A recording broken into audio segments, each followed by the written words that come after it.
générale dans les 90 jours. est-ce que hiérarchie des normes xam nga ñun est-ce que dégg nga benn député Benno Bokk Yaakaar inviter le premier ministre à venir faire sa déclaration de politique générale est-ce que dégg nga ko soo ko déggee rek wax ñoom kay ñoo am problème yaa ngi fàttaliku ñun boobaak léegi bu ngeen seetloo bu nit ñu waxee dëgg rek ba ñu falee Jomaay ba léegi mais dañ leen a bàyyi ñuy liggéey waxuñu leen sosaluñu leen comme ni ñu daan sosale saagawuñu leen comme ni ñu daan saagee ñun menacé wuñu gendarme comme ni ñu ko daan defee menacé wuñu presse bi nga xamante ni dañ leen asphyxier ne convention yëpp nañ ko bàyyi comme ñoom ni ñu koy defee ñoom parce que Ousmane Sonko dafa yaakaar ne mooy doomu yàlla fi mu ne nii moom lépp loo xalaat ne rek jàpp na ne ñëw na ci xel mi rek jàpp na ne war na ko mën a def mais dafa xamul Sénégal ak sénégalais yi te Ousmane Sonko ba mu taxawee moom le ministre am génn porte-parole daan ne woy ci grand jury daan ne woy les députés de Benno Bokk Yaakaar bu ñu defee motion de censure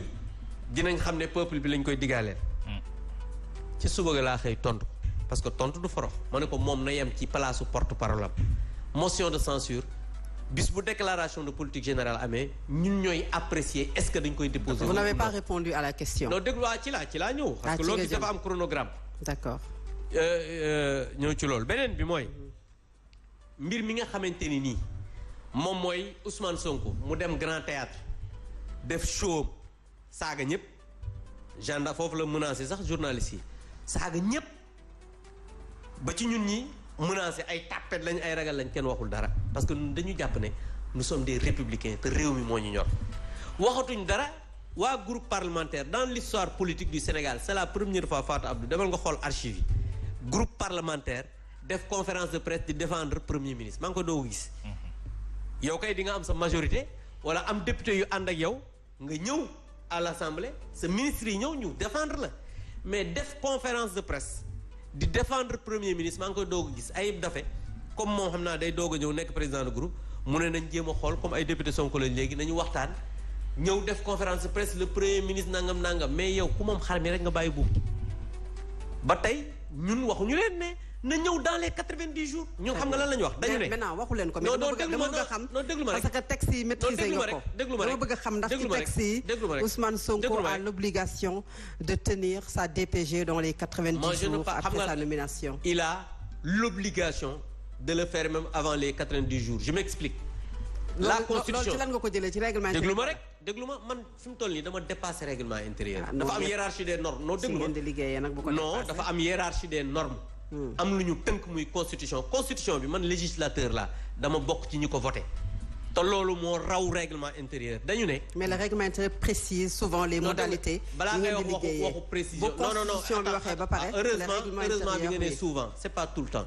des fois on dit on prend une loi organique qui va déterminer les nangam. dans ce cas précis mais bii dafa raw loolu parce que xam nga lan la ñuy wax dañuy wax loi ak pratique parlementaire c'est que dama bëgg nit ñi xam ne réew mi dafa am nu muy doxee mooy yoon di loi ak pratique parlementaire la pratique parlementaire voudrait que le premier ministre quand il est nommé mu ñëw def sa déclaration politique générale ba pare constitution bi def ko injonction ne ko dès qu'il est nommé il fait sa déclaration de politique générale gis nga loolu waru sax wat weer boo seetloo par exemple en France déclaration de politique générale du mat sax 2 semaines xoolal 2 semaines sax du ko mat mais xam nga wax ji mooy lan Fatou Abdou sama waa ji dafa amul déclaration de politique générale amul programme xamul lu mu war a wax parce que ñoom bul fàtte ne moom moo wax ci gémmiñam ne seen projet bi nga xam ne ñu ngi koy wër septembre lay pare.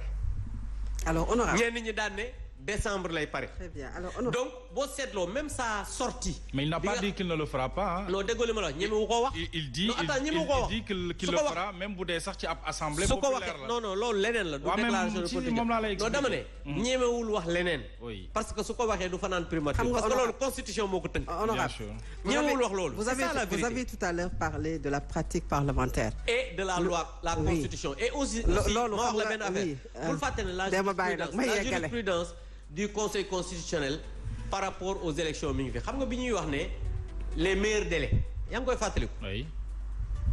loolu yàggul. barki Dembo Ndiaye la ñu ne meilleur délai mooy lan mooy mu gën a gaaw. c'est que il faudrait que ñu dal xam ne Ousmane Sonko yi muy def nii yëpp c'est des subterfuges pour ne pas faire sa déclaration de politique générale. Est-ce que vous n'êtes pas est-ce que yéen maanaam li ngeen doon def rattrapé wu leen parce que règlement intérieur bi ngeen ko ci dellooluwaatee maanaam bi ngeen supprimer le poste de premier ministre et puis ñu demaat 2019 ngeen ko supprimer ñu indiwaat ko en 2021 bi ñu ko indiwaatee dugal ko ci constitution bi defuñu ko ci règlement intérieur bu assemblée nationale yow loolu nangu nga ko. mais absolument. maintenant loolu seen responsabilité la yéen parce que boobu.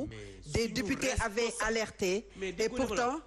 mais déggu li ma la wax. suñu responsabilité la. et je l'ai expliqué j'ai expliqué xam nga gis. maintenant loolu moo leen dab aujourd'hui. non mënuñu dab. parce que vous avez fait yéen est-ce que nefu leen règlement intérieur sur du faux.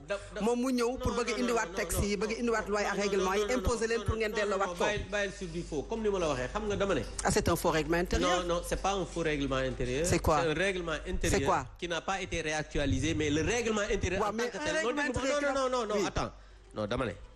un règlement intérieur qui n'a pas été réactualisé n'est pas un faux règlement intérieur dama bëgg aussi ñu dégg baax li ñu wax les articles qui sont la loi organique bi nga xam ne mooy règlement intérieur ça existe à l'Assemblée nationale dañu ne dafa am lu ci nekkul delloo ko guñ ci mais taxul mu faux encore une fois il faut que ñu déggante bu baax li may wax mais loolu ça ne lie pas le premier ministre pour sa déclaration de politique générale dama bëgg ne ñu détacher loolu bokkul Ousmane Sonko il est premier ministre il n'est pas député tey jii par exemple le député qui est à l'Assemblée nationale parce que xam nga règlement intérieur mooy potum biir comme ni ñu koy waxee mais le premier ministre même bu fekkoon ne y avait pas de règlement intérieur pour mu leer il doit faire sa déclaration de politique générale devant l'Assemblée nationale. Alors honorable est-ce qu'on peut s'attendre à une crise institutionnelle parce que avec le refus évidemment d'Ousmane Sonko de venir faire sa déclaration de politique générale ci hémicycle jàkkaarloog yéen ak député yenn ne foofu ñu mel ni yéen nga xam ne mën nañu jàpp ne déjà samedi li xew rek ñu ngi dégg ne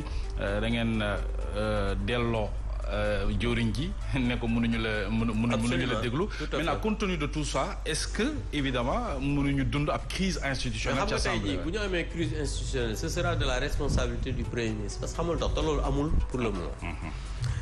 parce que le premier ministre yow constitution bi nee na defal nangam il faut le faire. oui. ñi nga xam ne ñoo jàkkaarloog yéen defoon nañ ko Amadou Ba def na ko yéen ngeen déposé motion de censure suñu premier ministre ñëw lu ko teree def mooy yaa ngi ci leneen li nga wax léegi ne le débat d'orientation budgétaire dañ ko dàq c'est vrai parce que ñun dañu sukkandiku encore une fois ci yoon gouvernement dafa doon loo xamante ne nii kuréel collégial un premier ministre mënut a ñàkk worma institution bu mel ne Assemblée nationale wax kàddu yi mu wax di joxe ay injonction dugg ci le principe sacro-saint de la séparation des pouvoirs ba pare ñuy recevoir le ministre des finances di wax waxu débat d'orientation budgétaire moo tax ñu ne donc seen rôle ngeen nekkoon le président de l'Assemblée nationale le bureau daf ko jox mandat pour mu saisir le président de la République qui est la clé de voûte des institutions pour que ñu lijjanti loolu ci nu mu gën a gaawee c'est pourquoi le bureau de l'Assemblée nationale parce que loolu bëgg naa ko leeral parce que souvent am gis naa ñoo xam ne ñu ne le bureau amul prérogative dàq séance boo xam ne non le bureau na dàqul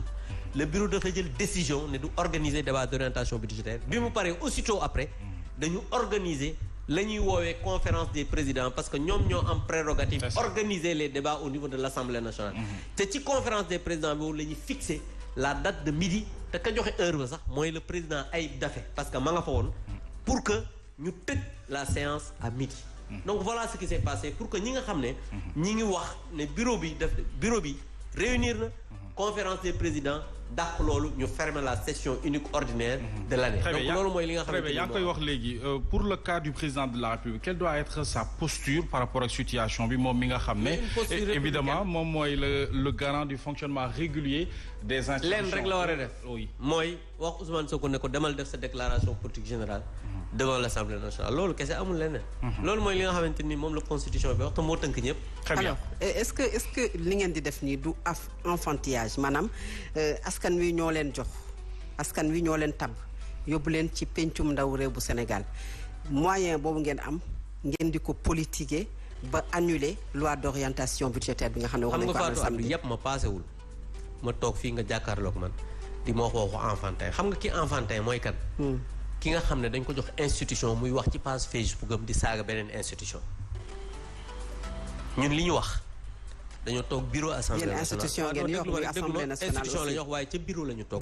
di ko xeexee di ko xulóowee non attends.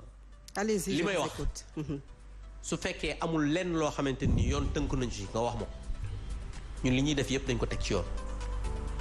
bureau assemblée nationale conférence des présidents def un communiqué responsable ñoom bañ ci tolloo xam nga nu ñu doon def gàddu urne toj taabal buddi micro. tey pourtant ñoo nekk opposition ñoo leen